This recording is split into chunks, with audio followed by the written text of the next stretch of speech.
a reflection of that resolve, today we're reimposing all sanctions that were previously lifted under the nuclear deal. This includes sanctions on energy, banking, shipping, and shipbuilding industries. Since the Trump administration came into office, we've done 19 rounds of sanctions, targeting 168 Iranian entities. Today's sanctions will accelerate the rapid decline of international economic activity in Iran since the implementation of our strategy in May.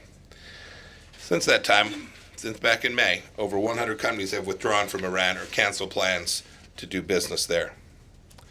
It should be noted that if a company evades our sanctions regime and secretly continues sanctionable commerce in the Islamic Republic, the United States will levy severe, swift penalties on it, including potential sanctions. I promise you that doing business with Iran in defiance of our sanctions will ultimately be a much more painful business decision than pulling out of Iran and it being connected to Iran entirely. More than 20 importing nations have zeroed out their imports of crude oil already, taking more than 1 million barrels of crude per day off the market. The regime to date, since May, has lost over $2.5 billion in oil revenue.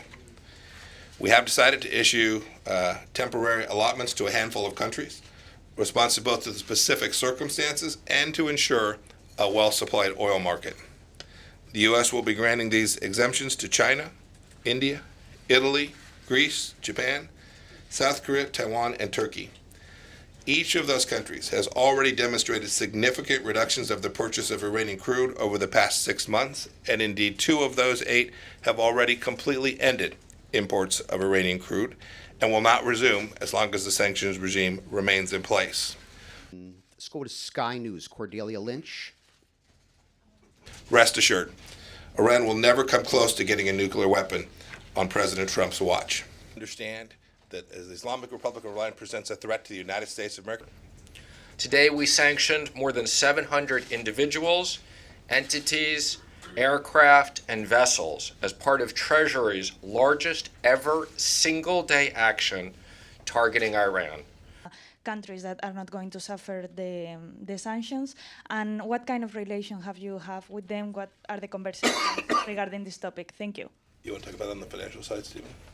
Well, I don't think we've ever said that it relates to the European countries that they'll be exempt. I think quite the contrary. We've said that we expect them to honor the sanctions. Having said that, there are certain transactions that they can continue to do, whether they're humanitarian transactions or specific trade in the restricted accounts.